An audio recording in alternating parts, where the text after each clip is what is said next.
So if all goes according to plan today, I'm going to do a review of my 2022 Indian Super Chief Limited. So I bought this bike used from a Harley dealer. It had, I think, about 200 miles on it, and it was an older fellow that turned it in to buy a trike. He realized he just couldn't ride this anymore, and it's been a very good bike for me. This was my second Indian. So I first bought an Indian Scout, rode that for about a year, and then moved on to this Indian Super Chief Limited. I kind of settled on this. I actually thought I was going to get a Springfield, and it wasn't at the demo days when I went to ride it. And I ended up riding this at one of the Indian demo days way too fast.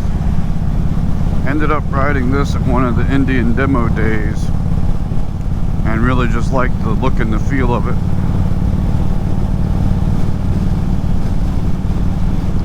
And I'll also go through some of the changes I've made to the bike.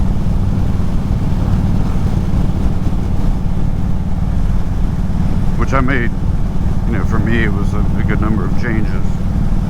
And I'll show you around the bike when I show you the changes and anything I've done.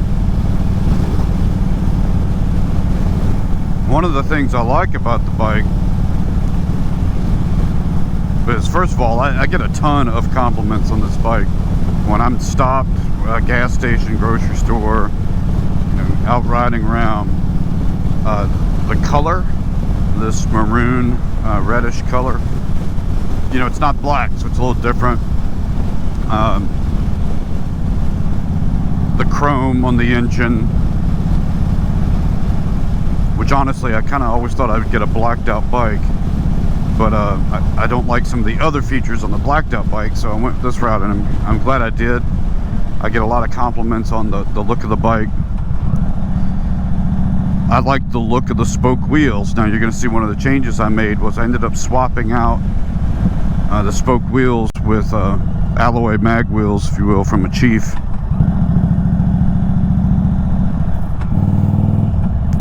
So one of the things I liked when I rode the Super Chief Limited at the demo days, and what I've come to like, is just generally the feel of the ride.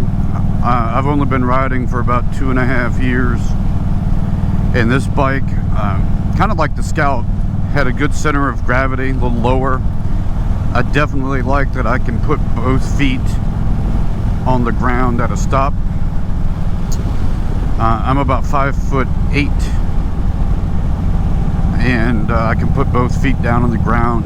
Didn't have to make any adjustments to the bike to be able to do that. So if you're questioning whether you could do that on this bike, you should be able to do that with no problem. One of the other things that I liked about this bike is I'm a bit of a tech junkie, and I know some purists do not like the computer gadgetry on their motorcycle. But I don't mind being an early adopter, knowing there's some good and bad points. So I like this ride command screen. You see that in front of me. That's one of the screens there, or I can toggle it to this little more simplified look. Doesn't get washed out in the sun too bad. Every now and then, you know, it may happen, but it's very rare, and at night it darkens to black. Looks really good. This is a trip screen. Actually, this is the, I don't know what they call it, but it's the mileage screen, not the trip screen. One gripe that I have with this projected mileage is it's way inaccurate, and it seemed to get worse after I did the stage 1 upgrade. You know, if you look at the average miles per gallon, I should be going about 200 miles on each tank of gas, and I'm actually getting more like, I think, 180 on a tank of gas, which, you know, spread across a 4-gallon tank it's off by a bit. I reset this trip meter. This is the trip miles. I reset that after every fill up,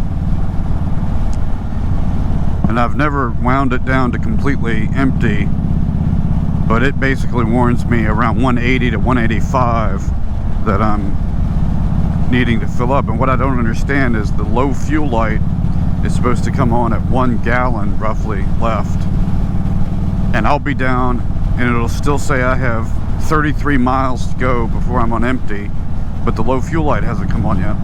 So by the time the low fuel light, it's supposed to be 1 gallon, and that would suggest I'm getting less than 30 miles per gallon, which I don't think I'm doing.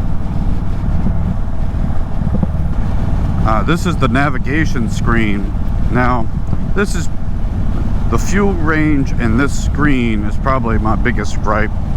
I've had a few issues on this navigation screen where it can't find me, and it actually plot me in Colorado. I'm in Virginia, and sometimes it'll plot me in Colorado, sometimes in Chicago, and I wait for more satellite, and this is after I'm well down the road. Sometimes it doesn't find me at all. The dealer looked at this once and initially told me I would need a new modem, but then they told me they were able to fix it, but didn't exactly explain how. I use this navigation for very simple things. Usually if I'm off somewhere and I want to just tap home to get me back on a main route, but to me it's very slow, and I never could get some of the features to work that they said I should have, like traffic and weather. You know, even during the trial subscription, I never saw any of those things. It's not that big of a deal, but they pitch it that it's going to work. You can zoom in and out using the hand controls. You know, I've used it a little, but you'll see to the left of my speedometer, I have a mount for a Zumo GPS, and I use that when I'm doing real traveling around. It's much quicker. It finds addresses quicker. Everything about it is quicker than this on the Indian. I've debated if I had to do over again, would I worry about getting this electronic screen? I'm not sure I would. Like, I don't think that would drive my decision. So in the Super Chief Limited versus the Super Chief, one of the difference in the Limited was that ride command. I do like the speedometer and the digital stuff, but the map is not great. Now, I don't have the music connected anymore, synced up to this. But if I did, you would have seen the text, the screen for music. That I did like, but what I didn't like was I was trying to sync it with my Bluetooth headset in my helmet, and I just kept having issues of, you know, who controlled what. So it was just easier to sync everything up to the Bluetooth in my helmet and control it from there. Another thing I really didn't care for on the Super Chief Limited was the stock seat. It was pretty uncomfortable. After about 30 to 40 minutes, I didn't care for it. It felt better initially than the Indian Scout stock seat. It was a little more cushy, but even, you know, it just wore out pretty quickly.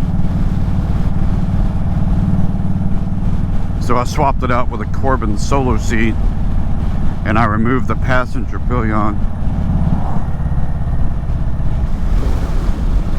One of the things that I didn't really care for was the stock horn. The horn sounded like a little moped, meep meep, and I was underwhelmed with that. So I swapped it out with an air horn, third-party aftermarket air horn. So what it sounds like. That has definitely worked when people have been coming into my lane, or when I see cars at an intersection about to pull out. It definitely gets the attention, I think, a little more than the stock horn. I did add risers to the handlebars. I really like these pullback handlebars on the bike, kind of the, I think they might call these the touring handlebars. These were stock on the bike. Really like the cruiser style. They were just slightly low for me.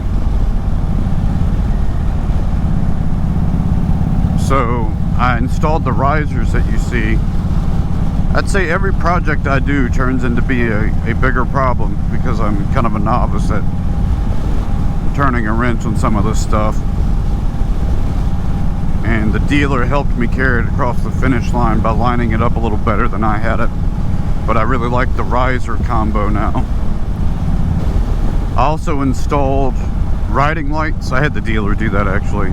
So you'll see the switch. I tend to leave them on all the time.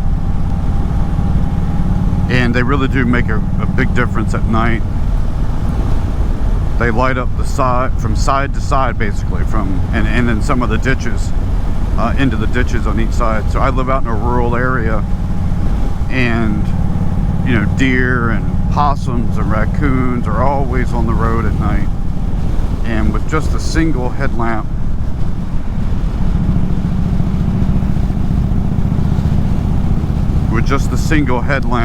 it was, you know, not as good. So you add more light, and I'm glad. I like the look of it. I don't think it takes away from the looks of the bike. One of the things that I like and dislike are the riding modes. There are 3 riding modes. I think they are Sport, Standard, and Touring. I pretty much leave mine in Standard all the time, and other people I check with pretty much tell me they leave theirs most of the time in one of the 3 settings. The Touring just slows down the response time a little bit too much for my taste. The Sport mode is really quick and almost too jumpy for me. I've tried using the Sport mode because I like the idea of having more response, but especially when trying to go slower speeds, I felt like I was just bucking too much. So Standard is the sweet spot for me, so I tend to leave it in Standard all the time. A small nitpick item is on the Indian Scout. The gas cap just flipped up and you filled up with gas and went on your way. The Super Chief Limited gas cap is a screw off, and it doesn't attach to the bike. So I end up usually putting it in my pocket. You got to make sure you get into a routine so that you I don't think you'd forget, because it's right in front of you, not like a car, but you don't want to pull off or forget. But it is one more thing you've got to fumble with when you're trying to quickly fill up. I tend to sit on the bike when I'm filling up. I don't get off the bike. So I'm not sure what your routine is, but I stay and I try to level the bike off when I fill it up.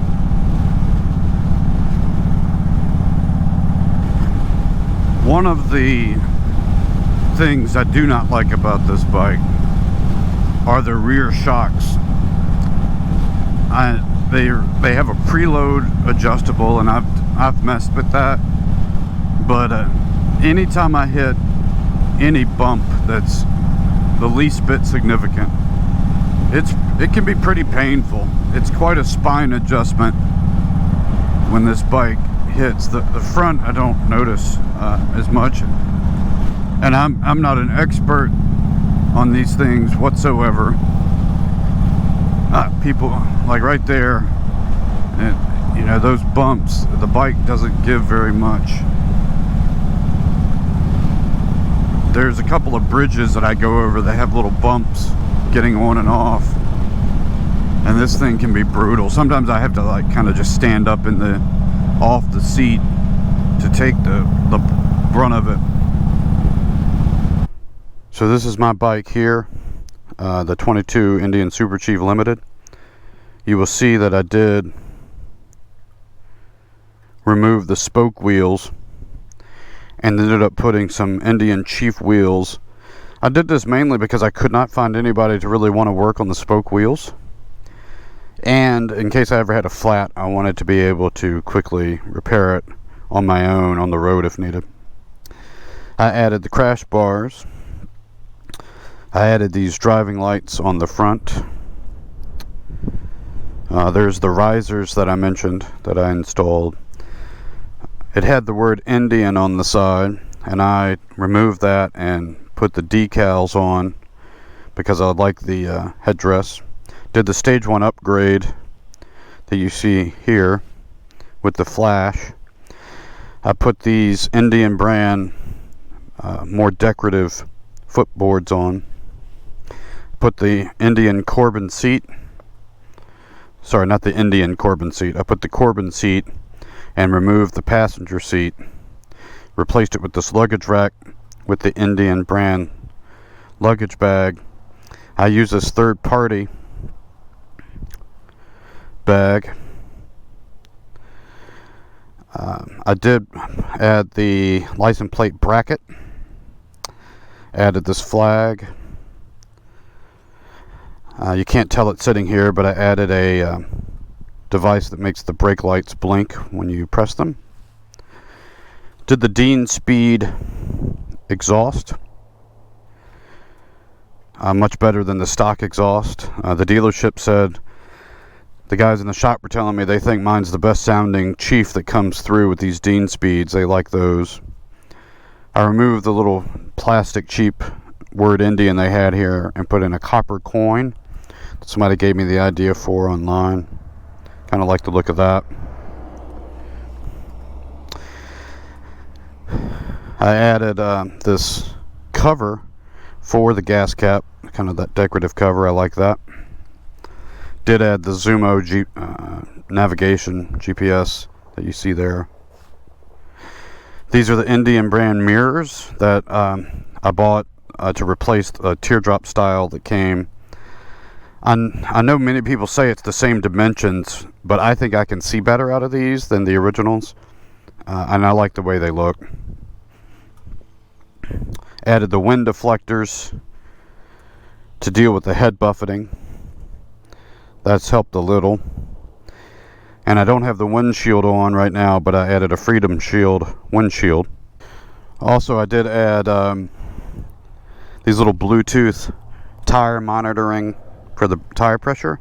This bike, even with the ride command, it doesn't monitor tire pressure, but those things are great. They notify you if the tire pressure gets low. And I use that to check before each ride, and they're pretty accurate based on my measurements. When I did the upgrade on the wheels, I needed to put on 2 new tires.